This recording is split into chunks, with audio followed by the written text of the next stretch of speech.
Welcome to Gabbin with Gavin. Gavin Clark is one of the co-owners of Vintage 905 and joins us. Hello, Gavin. Gavin Clark has been selling vintage clothing in downtown Whitby for over 3 years.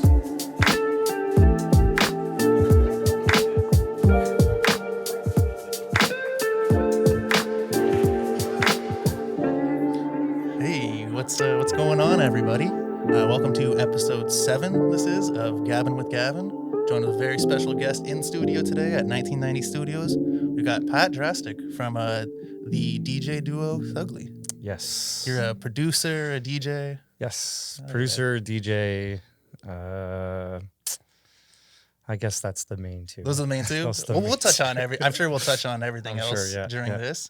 You're a collector. Yeah. You're a director. Somewhat, I suppose. Yeah. We'll get into those videos. Okay, man. I'm we'll really dive excited in. to talk about some of that stuff. Tight. But that's awesome, man. I just want to say thank you for joining us Yeah, on the show today. Thank you so much for having me, man. Yeah, Appreciate man, it's a it. pleasure. Yeah. It's funny, dude. Like before you ever came in the store or anything, I've been like a THUGLI fan. We saw you guys open for Bun B actually back in the day. Oh, wow. Yeah, cool. man, that was at the Hoxton. Yeah. That was a crazy. Yeah, night. he brought Drake out that night. And Yep. Yeah. It was after the Raptors playoff game. Yeah, that's it. We were on I guess like a 2-week tour with him across Canada. So dope. Yeah, it was amazing. He was just such a nice guy, and yeah. That's cool, man. I have written down on my sheet what was Bun B like. He's dude, honestly, like they always say, like don't meet your heroes or whatever. We've been on tour with a bunch of different rappers, and like just every time we've been so pleasantly surprised, and Bun was definitely one of them. We still talk to him. He wished Tom happy birthday like not that long ago on his birthday. Like he's just such a genuine person, really down to earth, takes his craft very seriously. Like like no backup tracks ever, just straight rapping on instrumentals throughout shows and just taking them really serious, whether there was, 200 people there or like a few thousand. He was just, stand-up guy. That's awesome, man. Getting to work with legends, dude. Like that was that was an incredible one, because Tom and I were just both such like big Dirty South rap fans. Like UGK was huge for us coming up. So the fact that we were just, like flying with him, or like he was buying me vodka cranberries on the flights and stuff, like just it was great. Great. Man, legendary, dude. That's so cool. It's dope. So you were saying you've got to tour and like work with tons of artists. Who else could you kind of tell us about? Like that Bun B one's legendary. That was a big one. Yeah, we went on tour with Waka Flocka. We went on an Alaskan tour with Waka Flocka, if you can imagine that. What a sentence.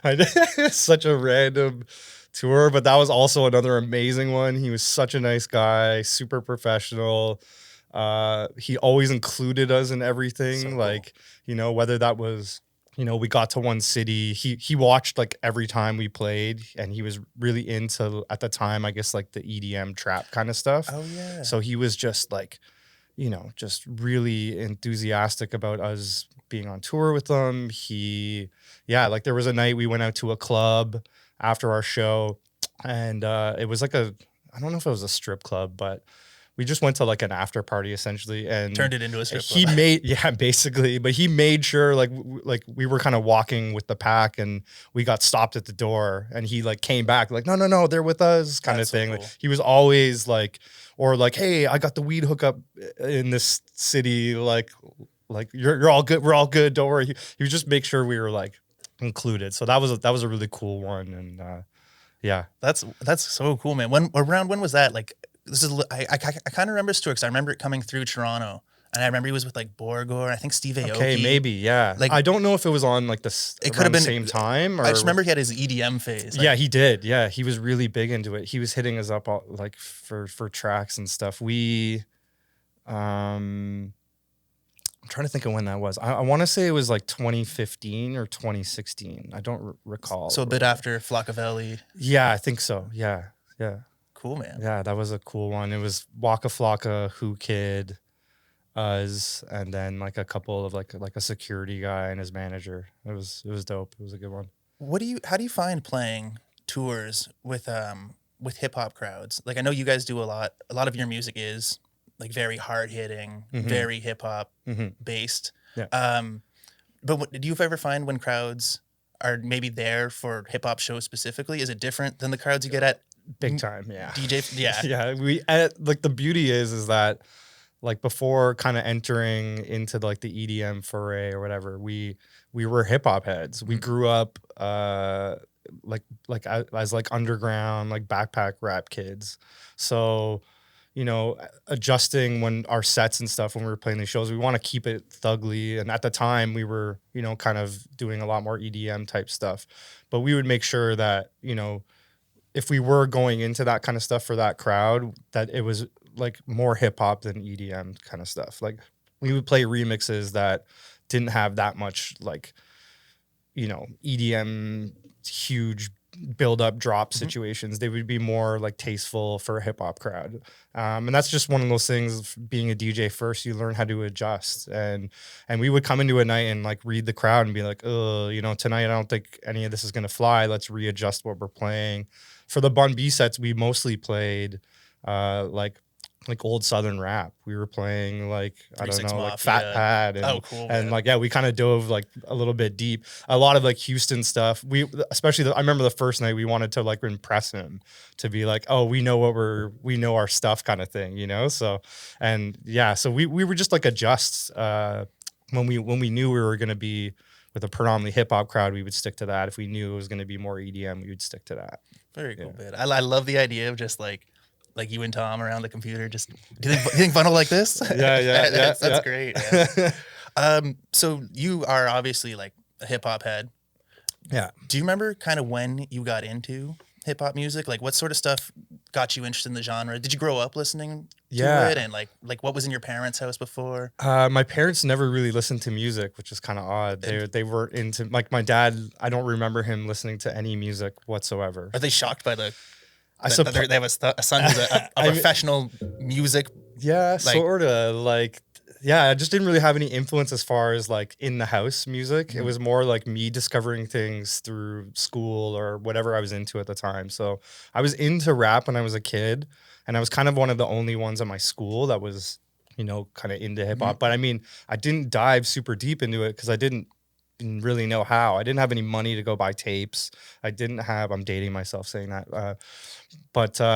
Yeah, I like when I could get my hands on any type of music, I would be all over it, whether that was watching music videos or whatever. And kind of started with like rock. I was mostly into like classic rock as a kid. Cool. So like anything from like Zeppelin to AC/DC. And then when the grunge kind of wave came in, I was really into like, the Nirvana, Sonic Youth, stuff like that.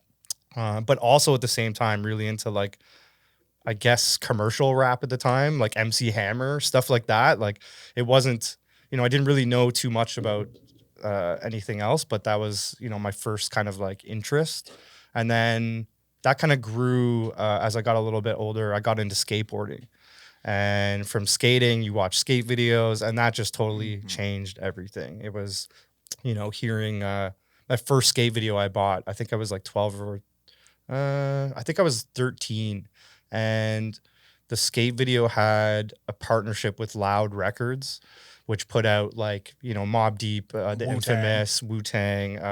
At the time, they were promoting in the skate video Alcoholics Coast to Coast and Mobb Deep, the infamous. So they would tie in like not only just the music, but like parts of like the music videos within the skating. And that was it. That was the moment I was like, okay, I'm sold. I'm into hip hop now. I just, anything I can get my hands on from there on, I was all over it. That's dope, man. Then the floodgates kind of open. Floodgates right? Super open then. Yeah. That's when I discovered DJing as well. And that kind of all stemmed from skating and skate videos. How did you discover DJing through the skate videos? Yeah. I was kind of interested in DJing before, like, I would see it on TV and be like, whoa, that's just so cool. But when I really got immersed into the hip hop thing, I was like, how can I participate in this? Where's my lane in this culture that I'm now obsessed with? So I tried rapping, just with friends hanging out, and that was not working at all. I just didn't have the, I guess, power and flexibility for being a b-boy. I was a bit artistic, so I was like doing a little bit of graph here and there. But once I like, really figured out DJing or whatever, that was it for me. But the discovery was through watching, where I was like, really, okay, I'm into this now, was the Zoo York mixtape video. Oh, cool. And not only was I seeing like other rap that I like didn't know if in the Zoo York video, they took pieces of video from the Stretch Armstrong and Babito show of like, the first time you see Busta Rhymes freestyling or Method Man or Ghost or Blase Blase, Diamond D. But they also showed a DJ Rock Rada from the Executioners doing like a couple of routines.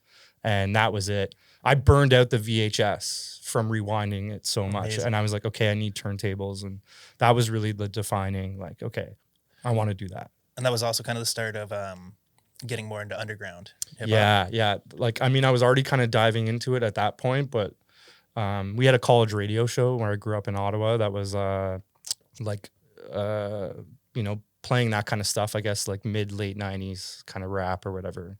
And so that kind of helped me dive into it a bit more. I would just tape all the radio shows and show up at school the next day like, did you hear? Oh my God, did you hear this one? And we used to like pass tapes off to friends and stuff. Isn't it wild, man? Like honestly, like not to sound like the old man here, but it is crazy how like just how much access kids have to Spotify and YouTube. And dude, I had to sneak watching videos at like the neighbors at like the babysitters. You know what I mean? Like, yeah. Like just because like I was in like kind of a strict house where it was like no, I couldn't buy anything with like the parental advisory. So it's like you had to watch the videos and like listen to the radio and like, you couldn't just YouTube it or pull it up on your phone. There was nothing like that. And so everything was more about like discovering it on your own, whatever means or whatever way you could do that. It was it was just a crazy time of like just trying to figure all that. Like I remember taking the bus one night to the radio station to ask a question to the guy, like waited till he came out from the radio show to be like,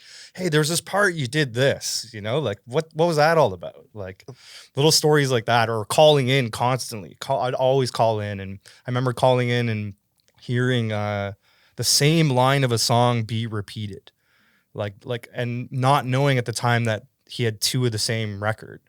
Like I didn't grasp that concept. I didn't even think that why would you have two? That's stupid. How could you waste the money, and then like calling and asking that and then being like, oh, really? Okay. I need to get two of everything now.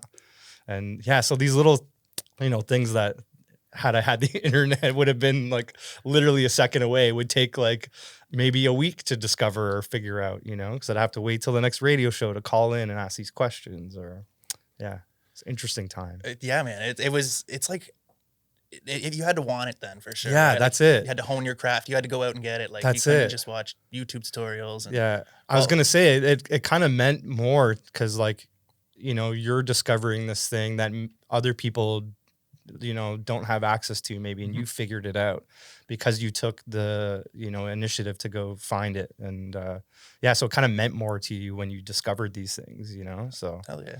Yeah. So you were DJing in your teens. Yeah. When did you and Tom hook up? You guys are Tom is the other half of Thugli. Yes. For anybody. Tom Rex. Yeah. Is the other half of Thugli. You guys have been like lifelong friends. Yeah. Yeah. We met when I think I was 14 or 15, and Tom's a few years younger than me. I think he was 12 or 13. And we met through skateboarding.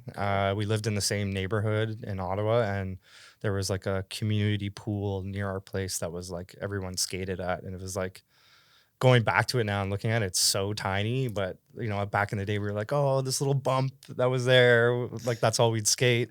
So I kind of met him through another one of our friends, Darcy, that lived in his like kind of like co-op community.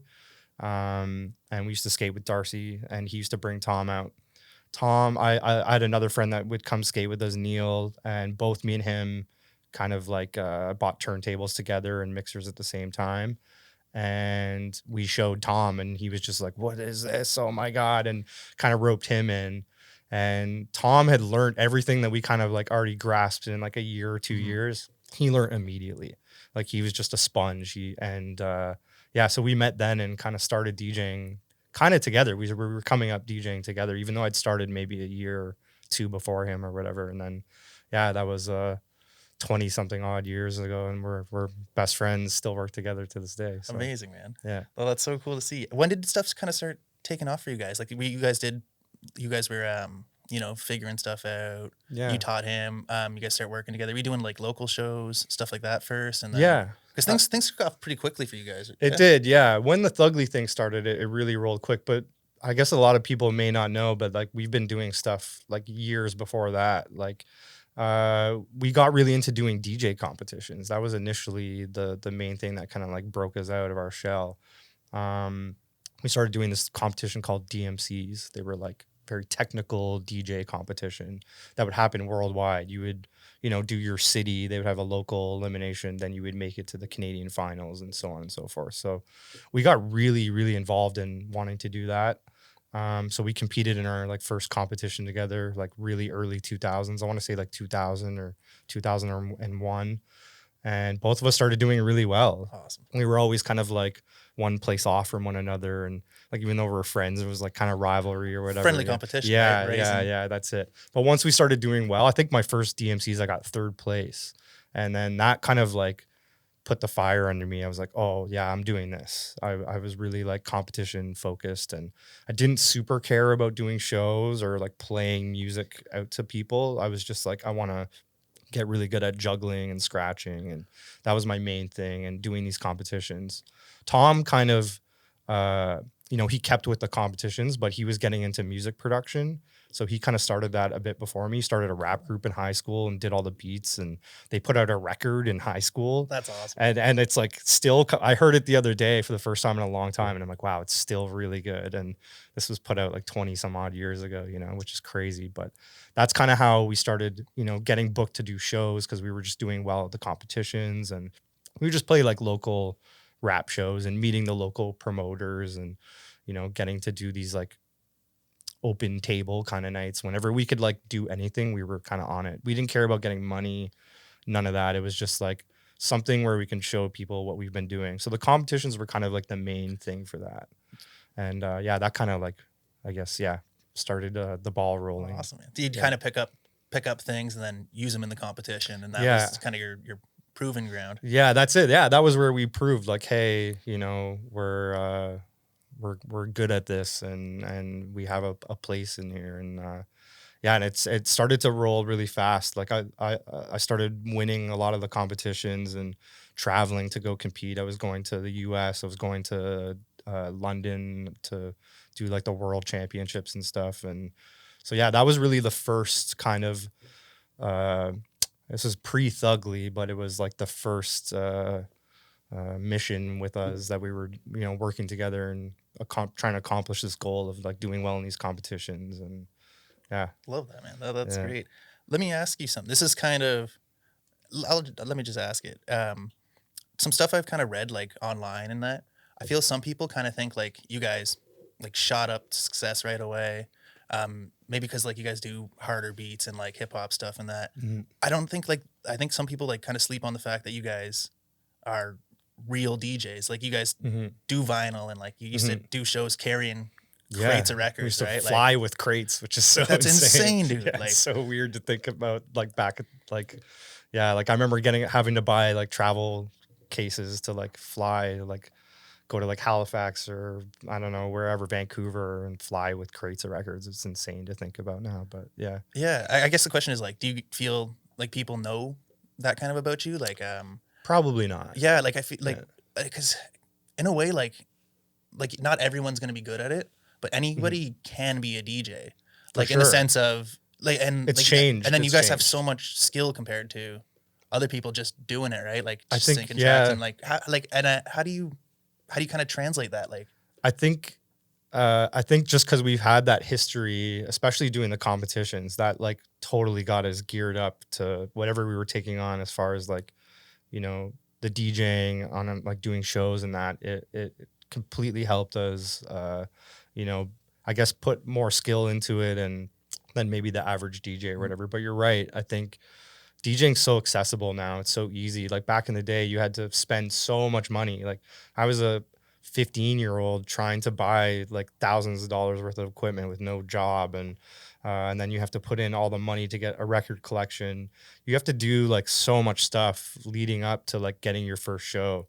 Whereas now you could just buy like a $200-300 controller and just jump right into it. And that's fine. I kind of love that it's this big accessible thing, but I do think, yeah, people may not know that we have this history with DJing before Thugly and doing all these shows that, and have that kind of like technical prowess and that technical background that maybe the average DJ won't have or whatever. And that's fine if people don't, you know, kind of grasp onto and that we have this history. It's cool as long as they're maybe discovering it now through us or something. We always kind of thought that, like when we're doing Thugly shows, like, you know, we pay attention to a lot of details that will probably go over most people's heads, but it means something to us. And if maybe there's one or two people that are like, hey, that part that you did this and might get something out of it, then that's awesome. You know, it's a bit more work on our end, but we're willing to do it because we kind of just don't know anything else. It's just, yeah, it's just how we came up and what we do, you know? Yep. Yeah. Absolutely. So like you guys have a crazy setup when you play, really. Like, I'm going to be the spaceship. That's what we always call it. We got the spaceship setup. It's like I'm pretty, you know, ignorant to the ins and outs of this, but just hearing like you guys in interviews and that you got four turntables, two mixers. It's a lot more than a lot of people are putting on. Yeah. I think it just allows us to do more. We each have control of our own little station and yeah, I don't know. It's just something we've like always enjoyed doing, and it gives us like a bit more of a leg up on someone else that's just playing on two, because we can do more at once. Or I mean, God, I feel bad for like promoters and people that booked us, because they're like, oh my God, like you can't even find turntables in a club anymore. They'd be like, we have to go rent, you know, a bunch, and you know, turntables are prone to like skip and jump especially when you're playing like a festival, you know. And I could always see the promoters and like the sound guys like faces like, oh God, we gotta deal with this, you know. Like, but it was just like, it's just what we know, you know. I think people might look at it and be like, oh my God, these guys are, what's going on here? But it's just what we're comfortable with, you know. Like I've never ever DJ'd out on a CDJ ever in my life, just because I'm sure it'd be a lot easier and a lot more convenient. I'm just not comfortable on it, and I want to give my best every time. So I'd rather like lug my own turntables to a show than, you know. And we used to do that a lot. We always travel with our mixers. That's like a guarantee. As long as we have that, we'll be all right, kind of thing. Yeah. That's great, dude. It's that sort of authenticity. Yeah, that's it. That's it. Makes I a mean, big that's difference. part of it too. And I think maybe some people will see it and be like, you know, they might, like I was saying before, they might get something out of that and be like, wow, like these guys are really doing it that way. Maybe some of them have never even seen turntables before, and they're like, what's going on up there? And then maybe look into it and find this whole universe they didn't know existed, you know? There's a term like they say in like comedy, like guys will play to the back of the room. And it means like they're playing, like they're doing their jokes kind of for comedians. Like it might not, 100%. like, do you feel like that's kind of what you guys, with all the technical details? And Yeah, because we know those guys that understand that and appreciate that will be like, cool, you know, they'll be into it. We kind of play to people that are similar to us, you know. We want to make sure that we're including everyone when we play, whether that's from, you know, how we're playing it to like the style of music we're playing, or what exactly we want people to like feel included while also like doing our own thing, and, you know, not compromising our like musical integrity. Like we're going to be playing stuff that, like, as a DJ's job initially is to break music. It's to like, you know, take the listener on a journey with stuff they've maybe never heard before and introduce them to new shit. So that's kind of, you know, we try to like, you know, keep people included with stuff they know and whatever, but also showing the technical side of things and introducing them to something new. But I mean, like you're saying, we do play, like, we want other DJs to watch too and be like, oh damn, they're killing it, you know? is that something you find with a lot of other DJs? Is there a lot of like, do you guys watch each other's sets, kind of see what they're doing, and then like, oh, like he's doing this, like we got to do this better, and all the time. It's very yeah. Like, I mean, we're always we look at people like friends of ours, like, I don't know, like Craze and Four Color Zach. I don't know if you know these guys, but they're like, top tier kind of guys we've been fortunate enough to become friends with over the years, but we'll look at what they're doing, or like, I don't know, like an A-Trak, or even someone that's not, doing the same type of DJing as us. Like we could look at someone like, I don't know, it's not an example of someone you guys would know, but there's a DJ in the UK named EZ. He's like a UK garage DJ. Okay. And he's just like, if you watched him play, like this guy's just killing it. And you might not understand what he's doing, but he's like super technical. And yeah, so we'll look at these guys and be like, man, we got to up our shit, or we got to, maybe try new ideas that we didn't think about before, all the time. Trying to always like be better. You know what I mean? You're constantly, it's constant learning. I still have to practice all the time. And it's a constant, you're never not learning. You know? That's what makes you just keep getting better though, right? I think so. Yeah. I feel like that's one thing that's missing from DJing right now is like the younger generation don't really care about practicing. They won't have a setup at home even. They'll just show up with their controller to the bar and just, all right, I'm going to start off playing, and whereas we're like constantly like working on, like getting better at scratching or coming up with new like beat juggles or routines. It's still a constant thing. The music production is kind of like taking over a lot of that now, but we still try and find time to like, keep our sword sharp kind of thing. Definitely. For sure. Somebody you mentioned was A-Trak. Yeah. He's kind of famous for coming up, winning lots of competitions too. Yep. All your other DJs are a bunch of jerks. You want to test me? Are you stupid? Do you ever come across anybody like that? Anybody who's like made it really No, far but now? he was like my hero. Yeah. I saw him on the news when he won the world championships at 15, like Lloyd Robertson reporting on this kid. And like, I grew up in Ottawa. He's in Montreal. I'm like, this kid's the same age as me. We're the same age. We're only a few months apart. He lives 2 hours away from here and he won the whole thing. I was like, okay, what? Like and what's crazy is like his evolution through, music and production or whatever is like, we've kind of followed a similar path.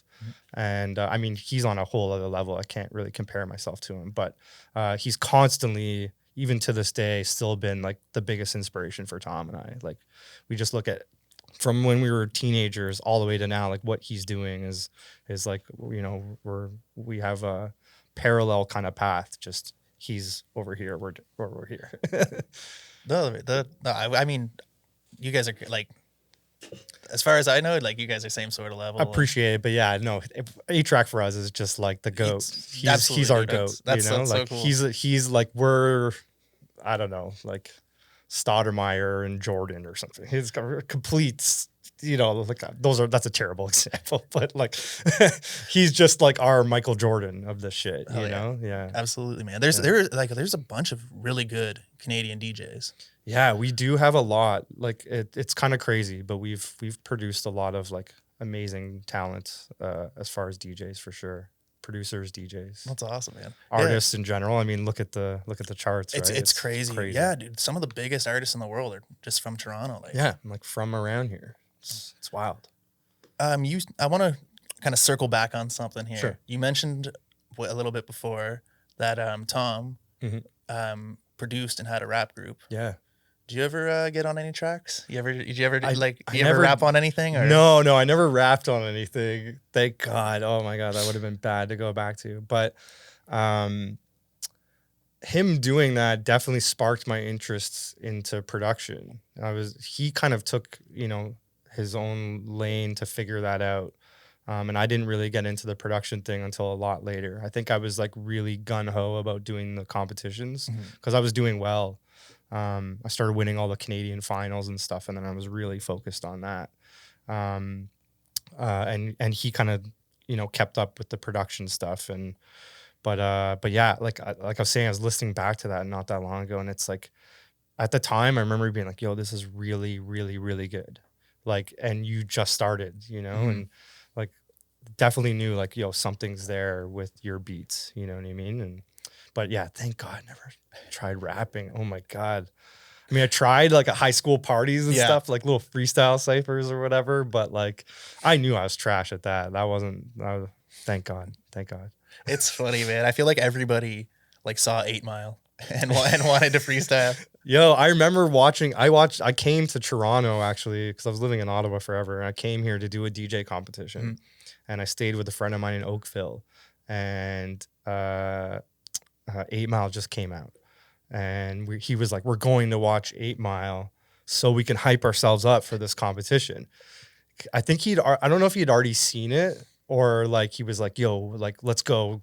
And like, yeah, it really stoked us up. Like we were like, yeah, not to freestyle or whatever, but like we got in like battle mode, you know? And yeah, that was a crazy time. But I remember, going to see that in the theater. Did it work? It totally worked. Yeah. Like it was a big competition. It was my first Canadian championship. And it was like an invitational. And I don't know how I got invited, but I got invited.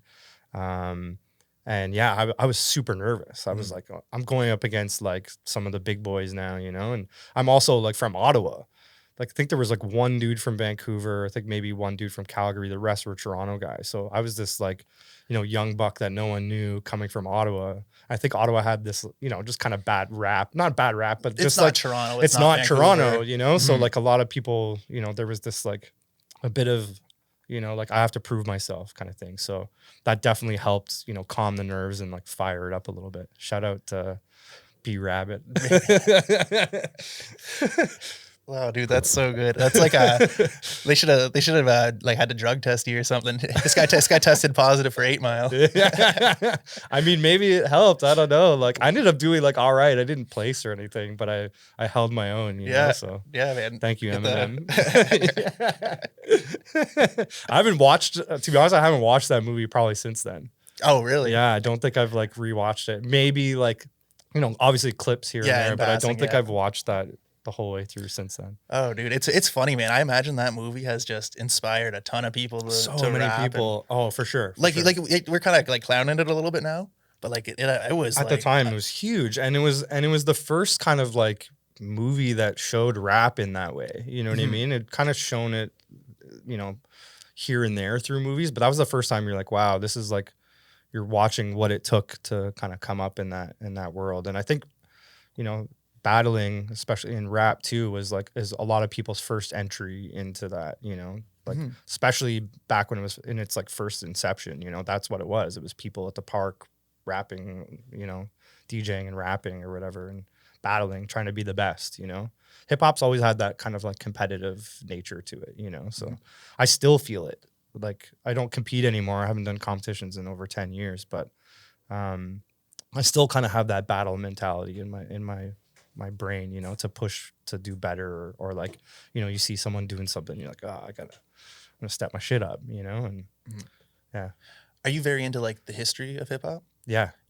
Like because it all started from DJing. Really. That's it. Yeah. Yeah. I mean, I've kind of, I think everyone that's like really obsessed with this and really immersed in it is kind of like a student to it, and you're constantly wanting to know more and learn, you know. So over the years, I've definitely considered myself like a student and studied it quite heavily, you know.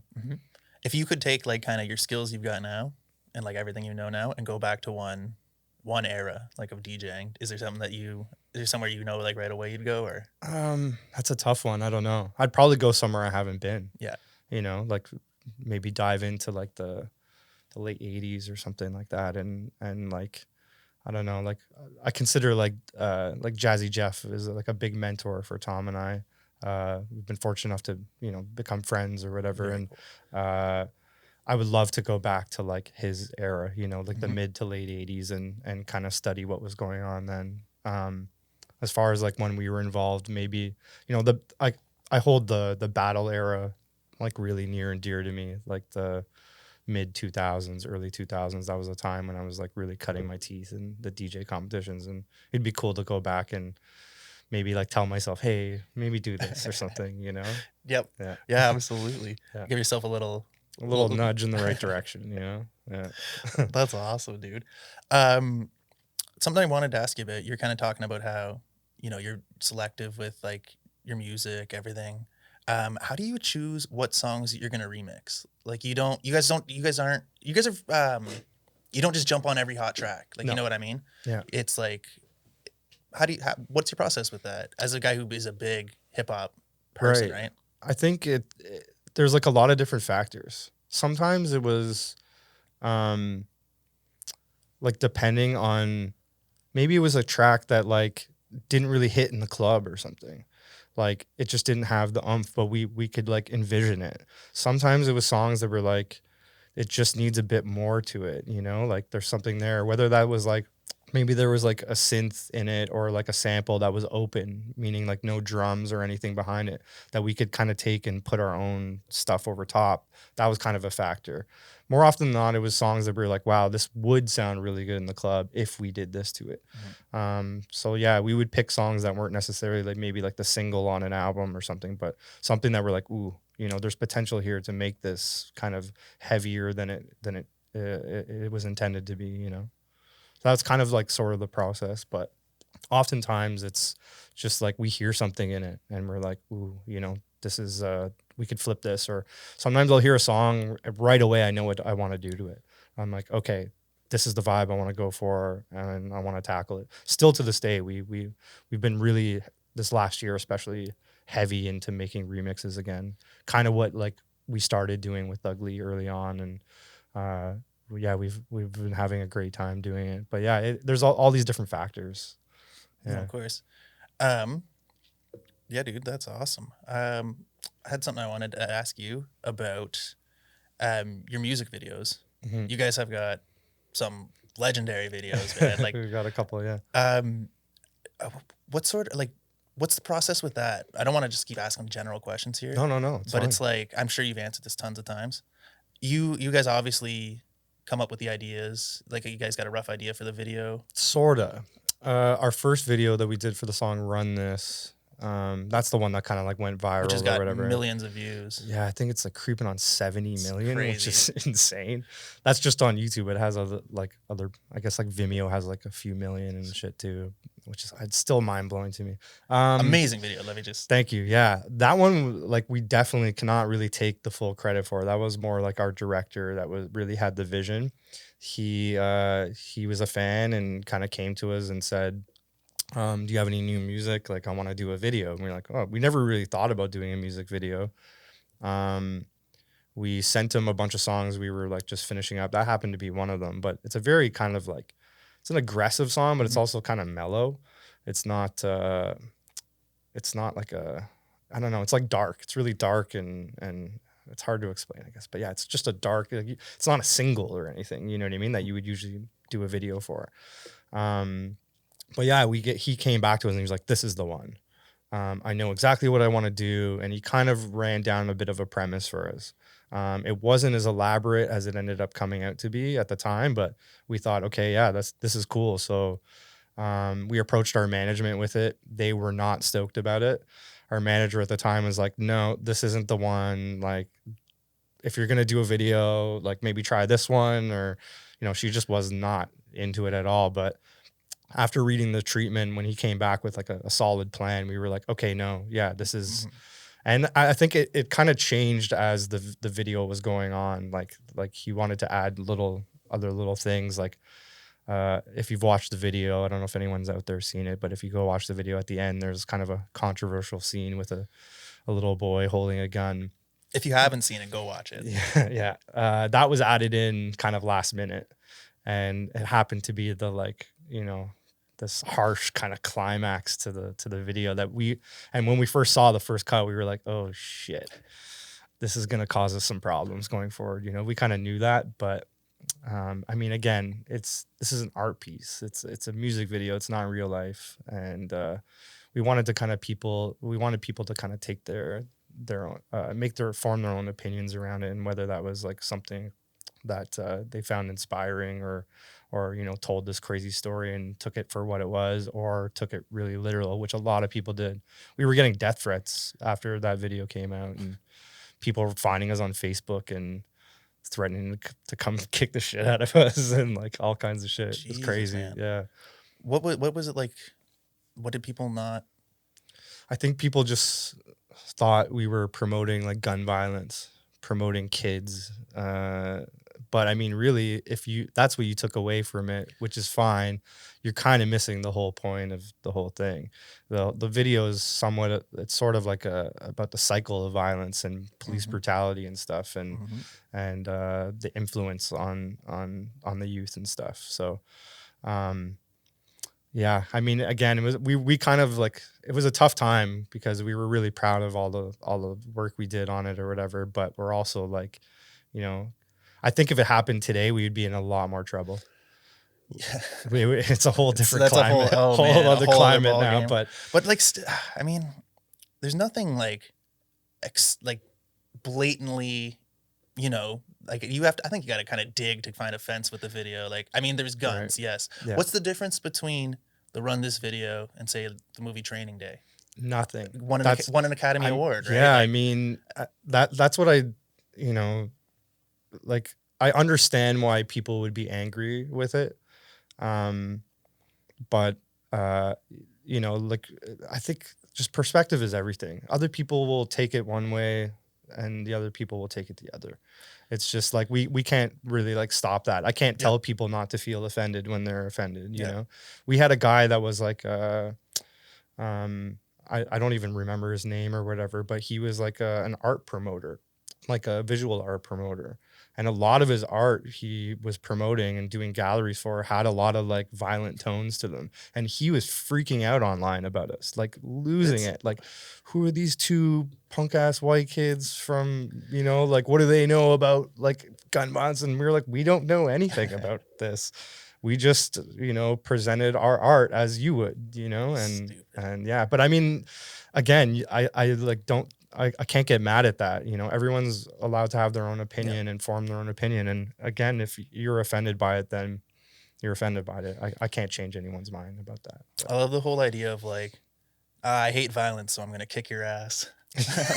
Like, I mean, that's kind of like, I never really thought about it like that, but I remember being like, I mean, that was kind of it. Yeah. I mean, but I guess when you put your art out there and millions of people view it, it's going to rub the odd person the wrong way. That's it. I'm sure many more people were inspired by it. I remember watching it the first time, just going, holy shit. Like, they shot a movie in 4 or 5 minutes. Like, yeah, it was a real journey, dude. Like, that's an incredible story. We were blown away by the end. Like, I mean, Tom and I at the time were traveling a lot and we were touring a lot. So we weren't really around to kind of witness what was like taking place. Like, the video was being shot while we were on the road. There was one day that we got to go watch it being filmed, and it was a really intense day. We filmed in like a very, very sus area in Toronto, like crackheads everywhere. It was the scene, if you watch the video, of a guy pulling up in like an old car and the kid coming out and handing him drugs. And it was a very quick, like, whatever. We were there all day and we like saw some shit, but like also getting to see like wow, this is really a big production.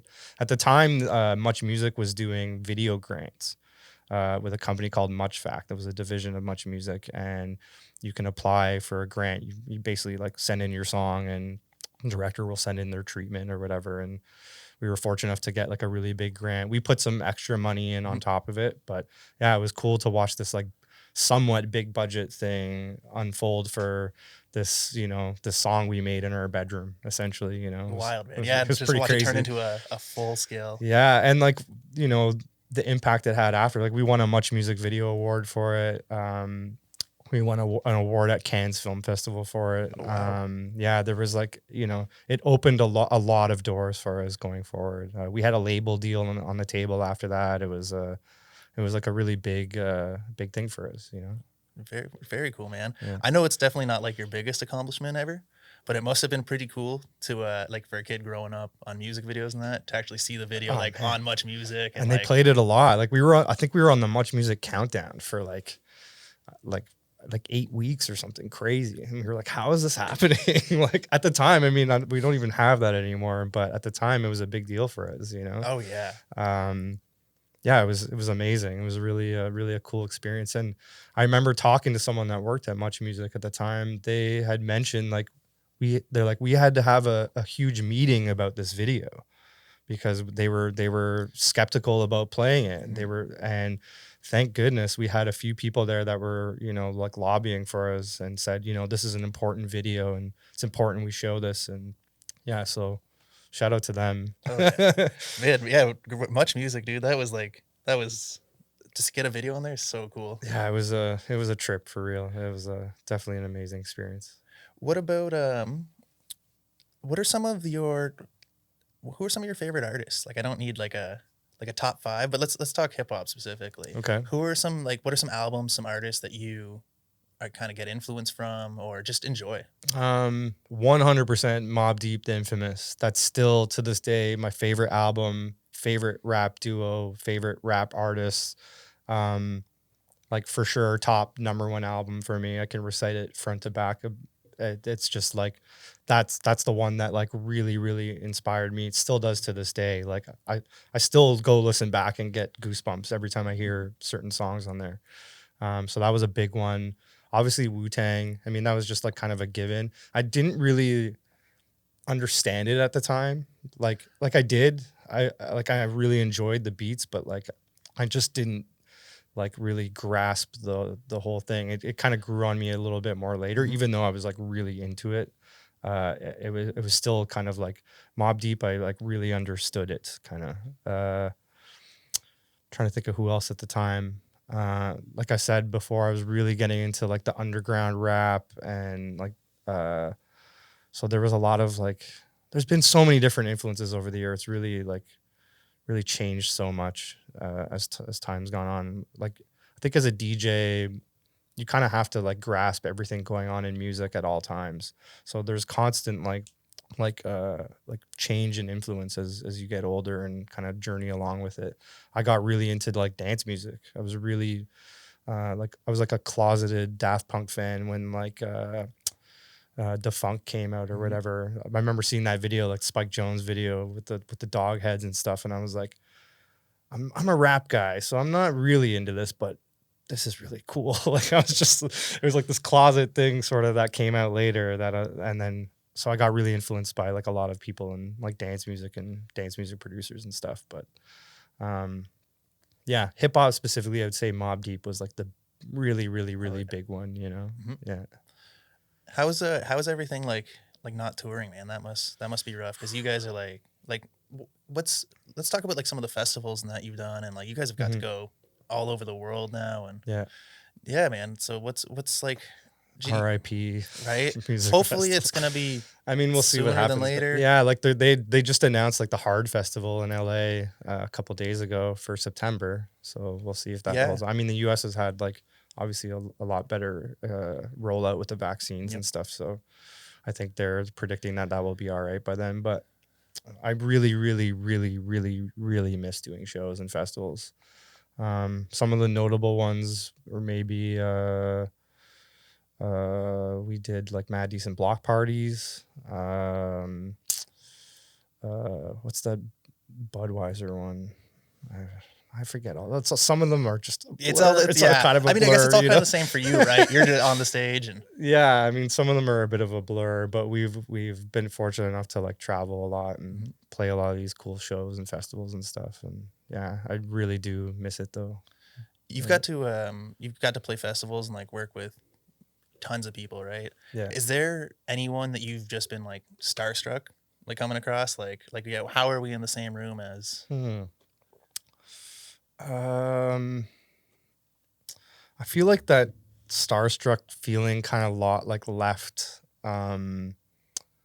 It's weird. I don't know, like because a lot of people have like toured with or done shows with or worked with, like, you know, as a younger kid, I would have been really starstruck meeting some of these people, and then I'm just kind of working with them all of a sudden. But yeah, no one I've really like been like, oh my God, nervous around or something. I don't know. I think maybe A-Trak at first, when I was first met him, I was a bit, you know, nervous because it's just someone that I really looked up to. And it's one of those things you're just like, don't act like a loser, you know, like, I don't know.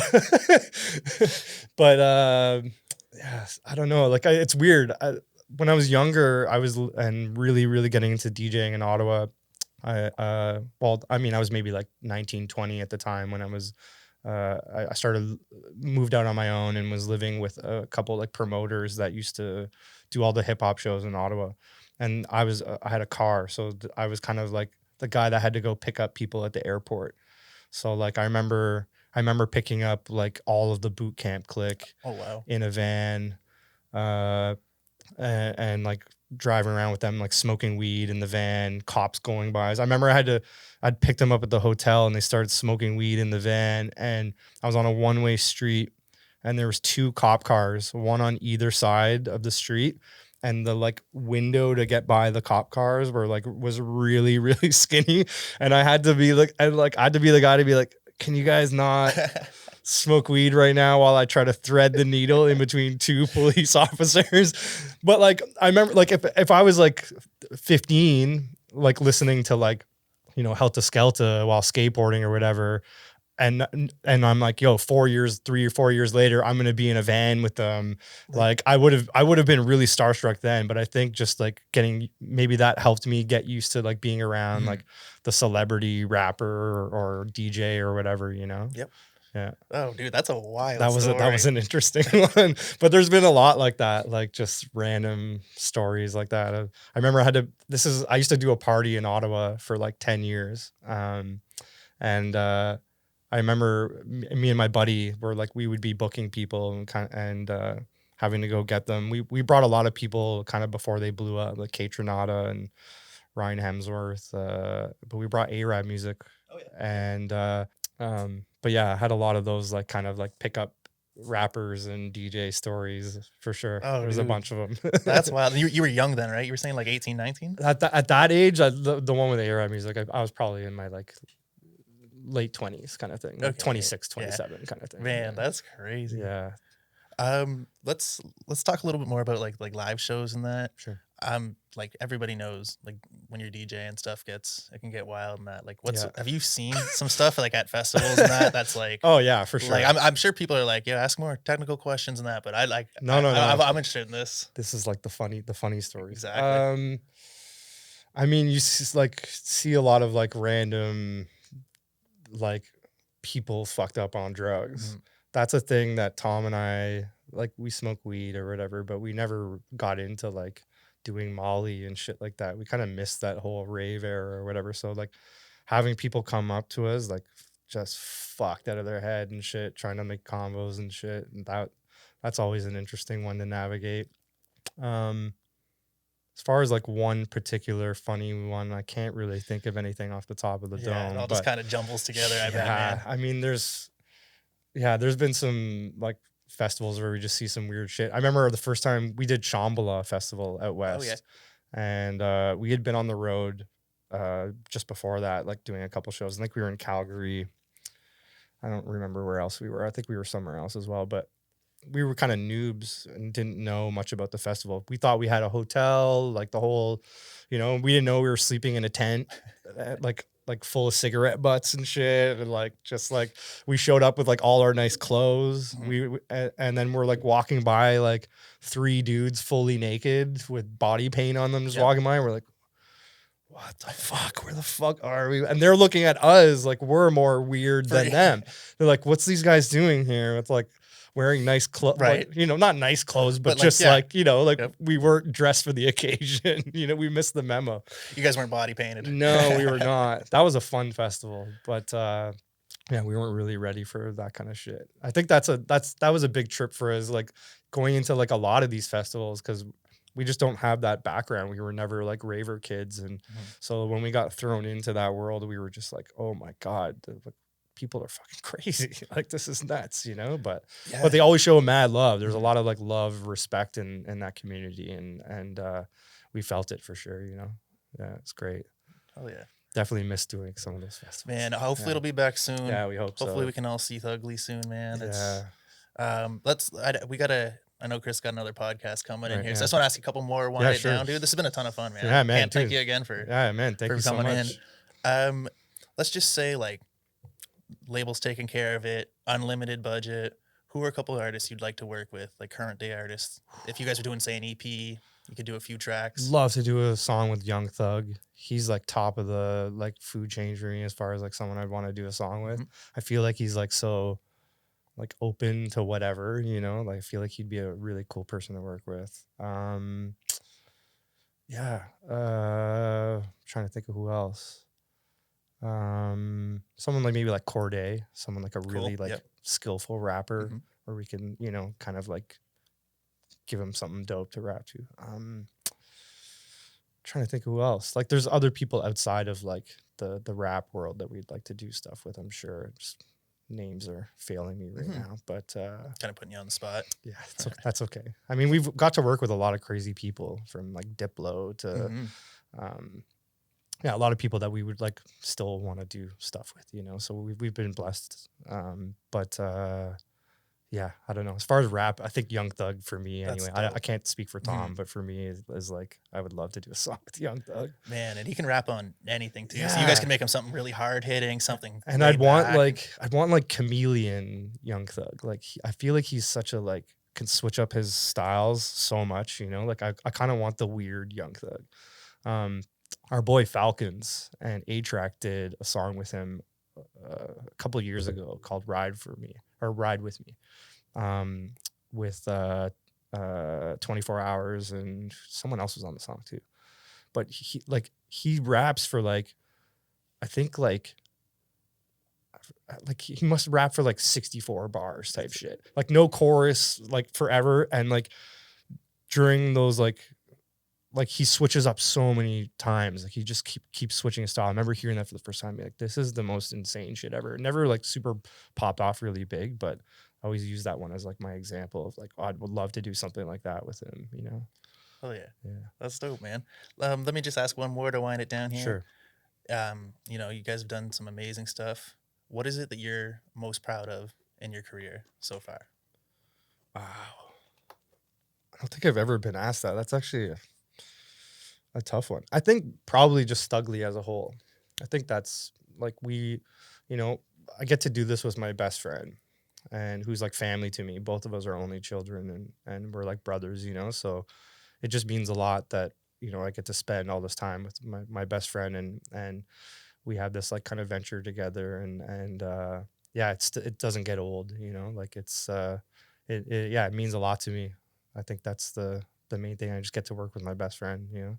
What else can you ask for, dude? Yeah, I mean it's great. We never expected any of this like when we first started, and the fact that we have careers doing music. I mean, although they're a bit dwindling right now with everything going on, it's still we still link like, you know, 3-4 times a week and try and get stuff done, and yeah, it means a lot to me for sure.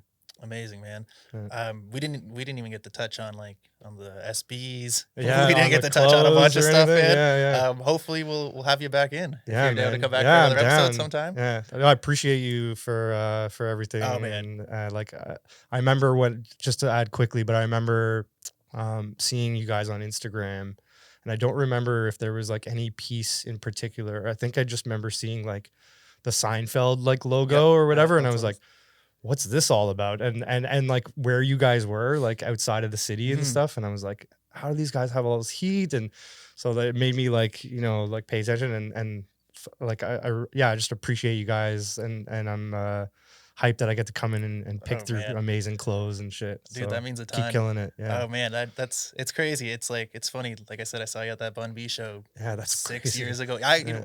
Real quick funny story. I caught his hat that night. Oh, he word? threw his hat in the Really? crowd. It's at my mom's house still. That's yeah. That's crazy, man. Shit. It just says like the biggest boss or something on it. Oh. So I never like everybody's always like, "What's that?" I'm like, "Oh, it's Bun B's hat." And like I tell them the That's story like it's cool, but yeah, amazing. dude, it's so cool. And like years If ago, you can, I don't know if you still have it, Yeah. but send me a picture and I'll send it to him. That's cool, man. And absolutely. just to be like, yo, like I don't remember this. Yeah. But you threw your hat at yeah, you or whatever. literally just like it couldn't have landed like any more on top of me too. That's amazing. Oh, cool. That's so cool. Yeah. Yeah, wild, dude. That was a hell of a night, man. Yeah, that was a fun one. I remember that was like the closeout one. And I remember being on the going to the airport. We were in Winnipeg before that. And Bun was like, you know, Drake invited me to the Raptors game. should I go? And I was like, what do you mean, should you go? I'm like, definitely go to the Raptors game. And he's like, yeah, I don't know yet. Like, and then sure enough, we showed up to the airport and he wasn't there. And then we look and the game was on, and I look up and, He's sitting courtside. right away he's sitting courtside. We're like, okay, good choice, dude, you know? But then I remember thinking, I'm like, I think he's going to bring him out. I think, I don't know if I remember like sitting next to him on a flight and him looking just, you know, you see someone on your phone, like you're not doing it like on purpose, but just looking down and seeing it say Drake on the phone and him typing. And I'm like, he's going to bring Drake out for sure. Like, Dude, it's funny, man. I remember that so clearly. If you're a player representing Canada, put your motherfucking hands up one time. Yeah, put your hands up. Put your hands up. Come on, come into Tuesday. Never in the sheet, like they go top of the glove up. But they go to dress up, drive like a press up. Top, toes, in the post, yeah, that was a really, really, really fun one. Yeah. Hell yeah. I think it was our last show on that tour too. Or no, our last one was Montreal, but second last show or something. That was What a great night. one. Yeah. That's awesome. That's man. Well, awesome. hopefully that'll be back. Yeah. Hopefully I'll be out seeing you again soon. Yeah. And dude, thank you so much Hey, for man, joining us. thanks on so the cast. much. Really appreciate it. Appreciate that. Thanks a lot, Cheers, man. Yeah, thank you, man. Hell yeah.